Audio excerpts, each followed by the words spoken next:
kiss on a child's bruised knee that makes everything better.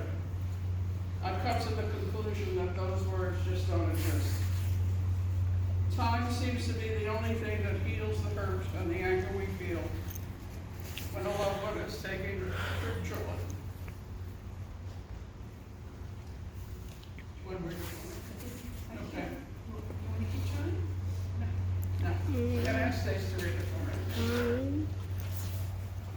And you have the problem. Yeah, we'll take volunteers if I Really?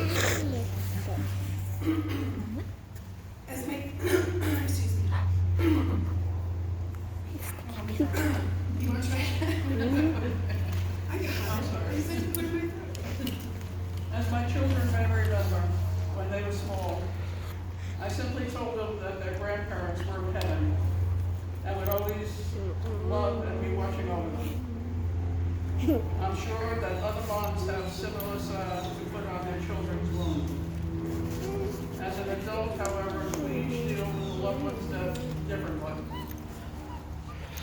When Stace was a young teen, my friend's mother died, and we talked at length about the death of a parent. Stace asked me why I hadn't seemed to be as visibly upset about my mother's death as other members of the family. Part of the answer I gave her then still holds true for me today. It lies in my belief that to mourn the death of a loved one by giving into the self-pity I feel at the loss would be a disservice to their memory. Because to me, the loved one is physically gone, he or she is alive in my mind, my heart, and in my memory. I can still remember when my mother's mother died and the family gathered to mourn. That there were tears, but more deeply ingrained in my memory is that there was also laughter, especially when we, my mother, her sisters, and brothers, and I were alone in the day before others came to pay their respects. So when my mother died and the family gathered to mourn, I tried to emulate her by doing as she had done, stressing the joy she had brought into the lives of others and recalling the humor. Jewish humor has been called Jewish salt and tears because it is often based on the sorrows of life. If the I don't laugh, I'll cry philosophy, it's the I don't care, it's that.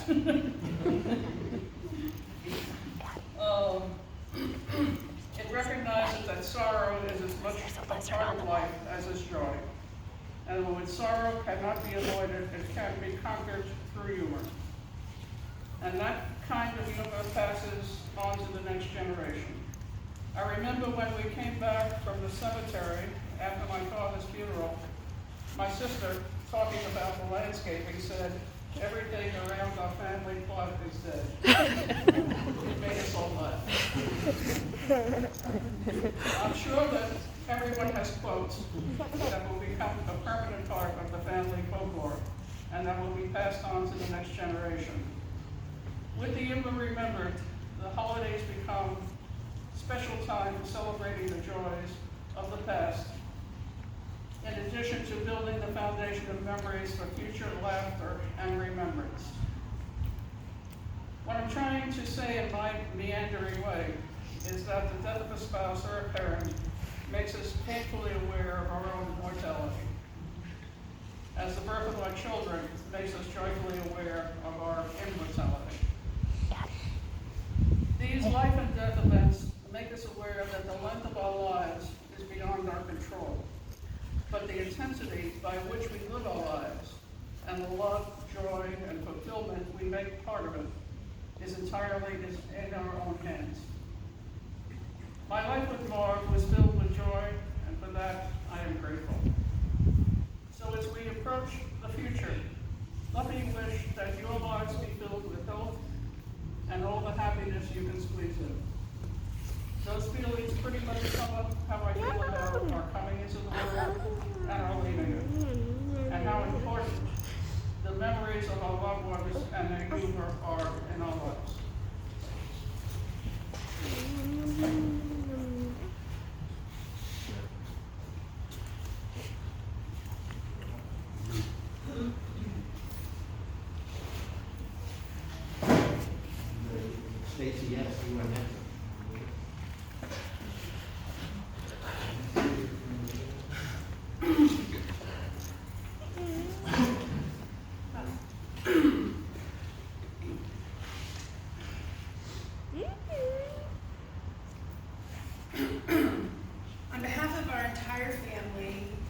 for being here today.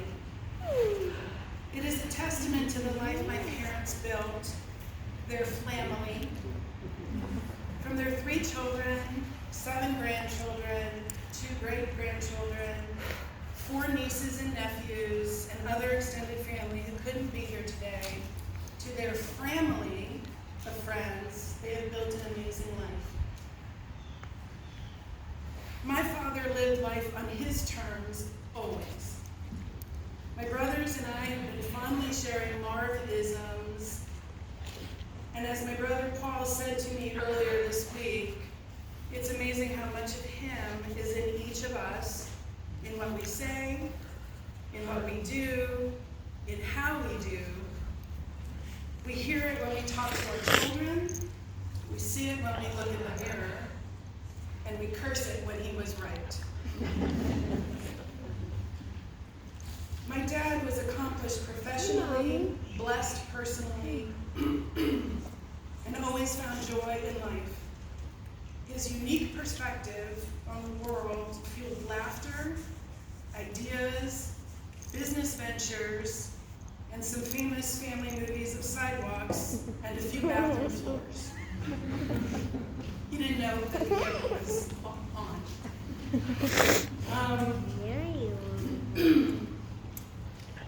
A father is neither an anchor to hold us back, nor a sail to take us there, but a guiding light whose love shows us the way. My dad, my parents, were and are that guiding light.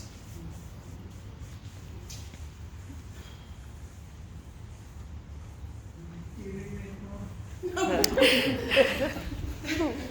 Just, I want to read you like her. Just give me a second. I am the person I am today because of them, and I say that with great pride. Family is a labor of love. Labor because it's not always easy, and love because it's unconditional.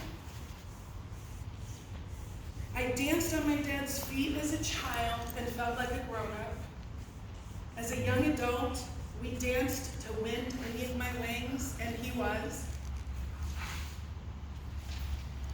We listened to Dave Brubeck and cha-cha'd our way through his illness. These heart songs and loving moments will be with me always. I love you, Dad.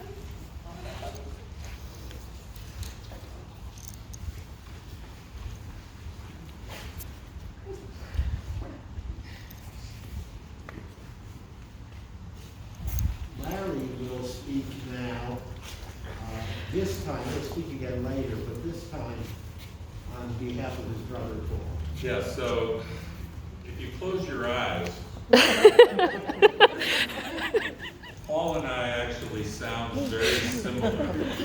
So, unfortunately, my brother couldn't be here today because he is a caretaker, a wonderful human being. I'm happy to speak on his behalf today. Marvin was my father, and I love him. I say love rather than loved, because even though he has passed, he is and always will be with me. I see him when I look in the mirror. I see him when I look at my children and my granddaughter, and in many of you. I hear his voice giving counsel at every decision, and I hear his laugh at every joy.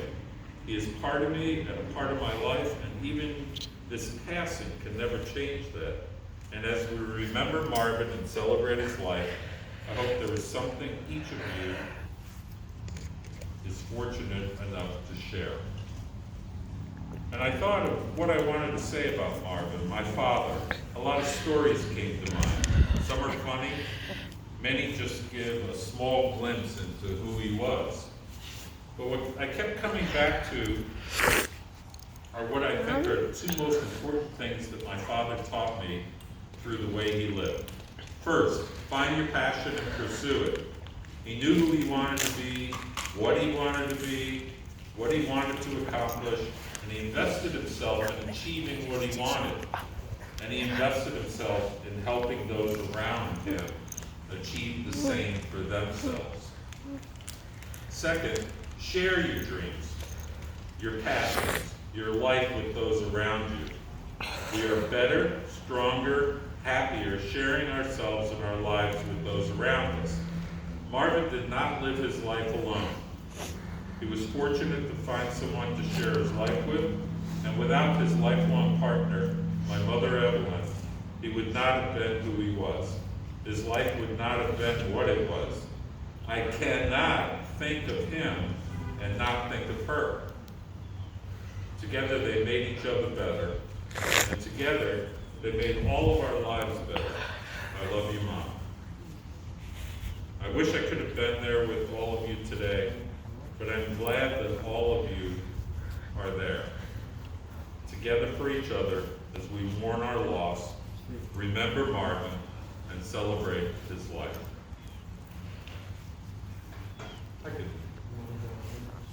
I'm going to introduce Marissa, my beautiful niece, Marvin's and Evelyn's granddaughter.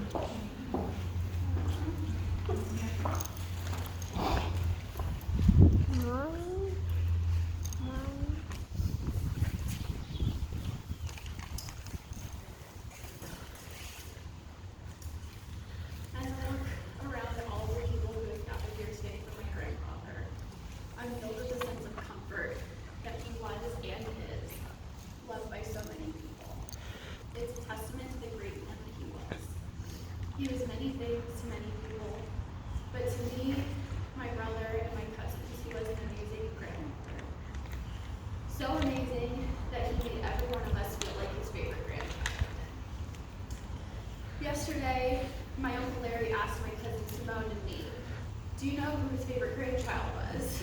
And I laughed and asked if it was a trick question because it's obviously me. But of course, Simone felt the same way that it was her. And I'm sure that every one of us felt like the favorite. My Uncle Larry's point was that he had the ability to make each one of us feel like his favorite, and he spent time with all of us creating a special bond and memories that we will always cherish. Grandpa always made our time together fun. We had ice cream for dinner and Subway sandwiches for dessert. We didn't go fishing together, only catching, because we agreed that there was no point in fishing if you didn't catch it. He took me on a treasure hunt at the beach when I read about pirates at school and hid gold coins in the sand for me to find. And another time at the beach when I choked on a popsicle he had bought for me, he gave me the Heimlich maneuver and I spit up on the lady sitting next to us. She looked at us with disgust and started yelling, and Grandpa promptly put her in her place with some sharp words of his own. This is the Marvin I will always remember, a man full of fun, whimsy, and a larger than life attitude. As most families do when someone passes, we gather and share our favorite memories to feel close to them. During our trip to Florida yesterday, I was sharing memories with my husband, Jay, and he reminded me of a movie we watched recently called Coco. And I'd like to share what he said with you all today. Coco is a children's movie about the Day of the Dead. And the premise of the movie is about honoring your loved ones who have passed by always remembering them, even if just for that one day. He reminded me of one specific thing said in the movie. Nobody is gone until they are forgotten. I find peace in that because I know that my grandfather could never be forgotten. I have hundreds more memories like the ones I've shared today, and I know that everyone else does too. We must all take time for the rest of our lives to remember Marvin. As long as we do that, he will be alive in our hearts forever.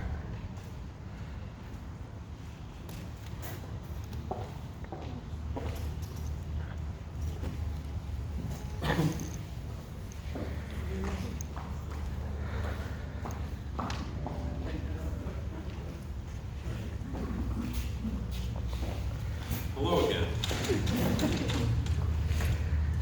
So my father, Marvin Clam, what I would say most about him is that Marvin was a man of consequence. He had presence. You could not ignore Marvin whether you loved him or you didn't. He was many, many things. He was a fisherman or a catcher man, right? He was a golfer. Not such a great golfer, but he loved the game.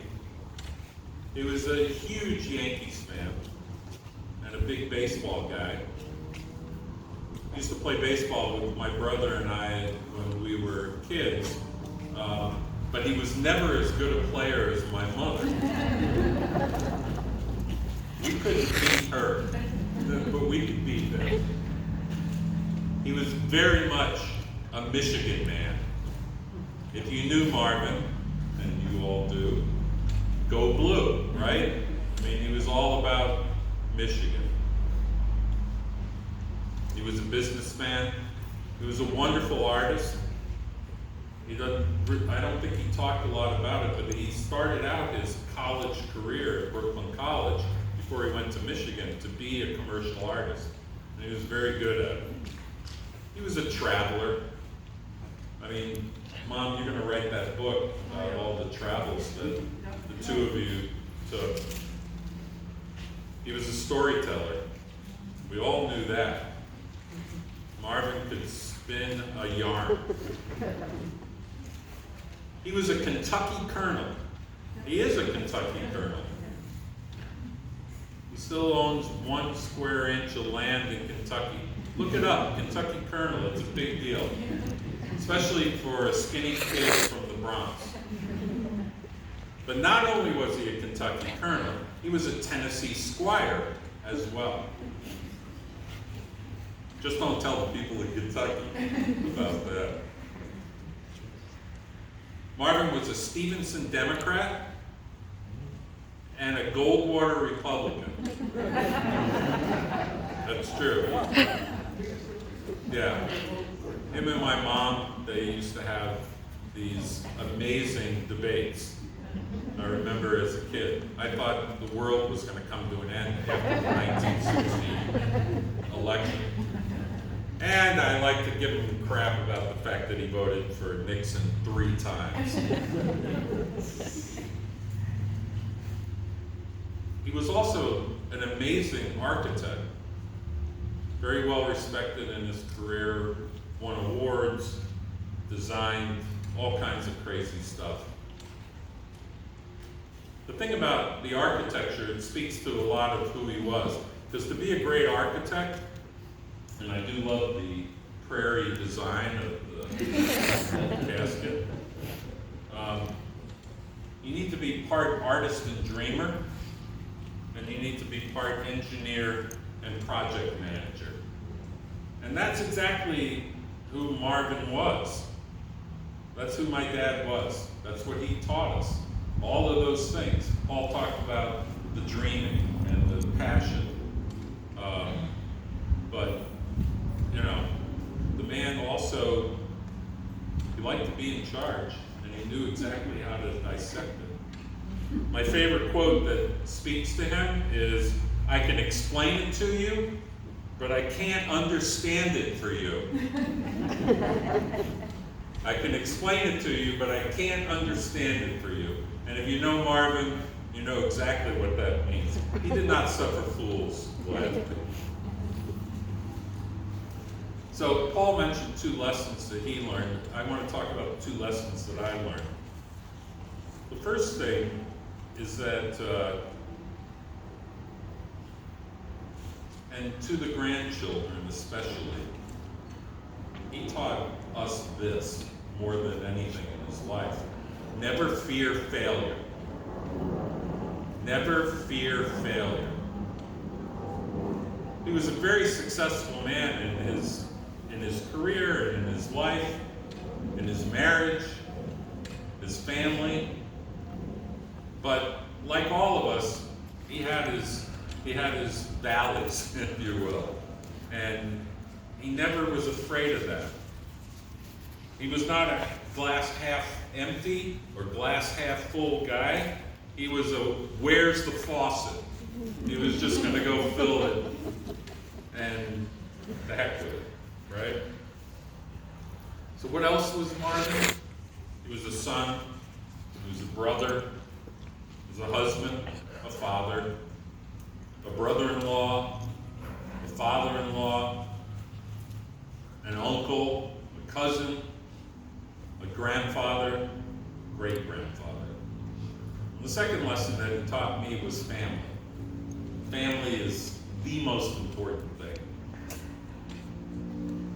Friends maybe 1A, right? But he was very loyal, and as Marissa talked about, and Stacy and Paul talked about, my mother, you know, he loved his family, and his family was everything to him. And I'm very proud to be his son. I will always be, we will always be Marv and Evan's family, and we'll carry that joy in our hearts. So, thank you all for being here today to share with us.